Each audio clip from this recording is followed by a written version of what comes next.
Donald Trump's son has released private Twitter messages he exchanged with WikiLeaks in the run-up to the U.S. election. Donald Trump Jr.'s response came after they were leaked to The Atlantic website. The Twitter direct messages began in September 2016 and ran through to July this year. The vast majority of the communication was one-sided, coming from WikiLeaks, and the president's son only responded 3 times. They show the organization made a series of requests from asking for comments and suggesting President Trump retweet a link, to suggesting Mr. Trump should not concede if he lost the election.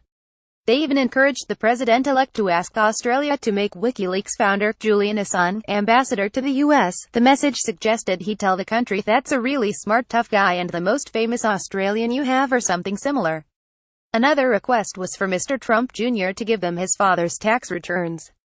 The organization said it had an unusual idea, asking him leak us one or more of your father's tax returns. It gave 3 reasons why it claimed such a disclosure would benefit both the Trump campaign and WikiLeaks. One of them being if we WikiLeaks publish them it will dramatically improve the perception of our impartiality.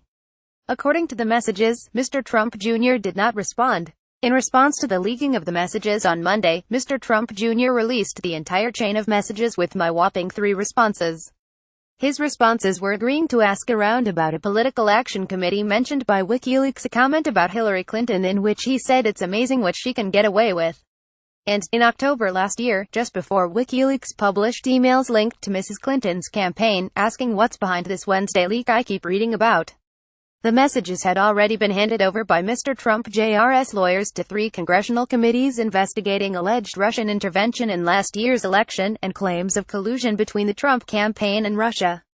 An FBI, CIA and FBI assessment last year concluded that Russian intelligence had given information from the Democratic Party to WikiLeaks. WikiLeaks has denied Russia was the source of the emails it released, including those from John Podesta, Mrs. Clinton's campaign chairman. The leaked Twitter exchanges are likely to increase calls for Trump Jr. to testify publicly in front of the various committees.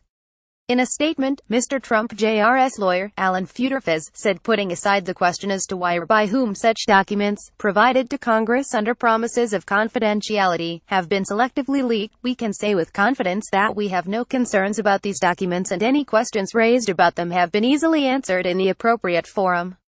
Image Donald Trump Jr. released the messages with his whopping 3 responses. Vice President Mike Pence said, via his spokesman, that he was never aware of anyone associated with the campaign being in contact with WikiLeaks. Adam Schiff, the top Democrat on the House Intelligence Committee, said the situation demonstrates once again a willingness by the highest levels of the Trump campaign to accept foreign assistance.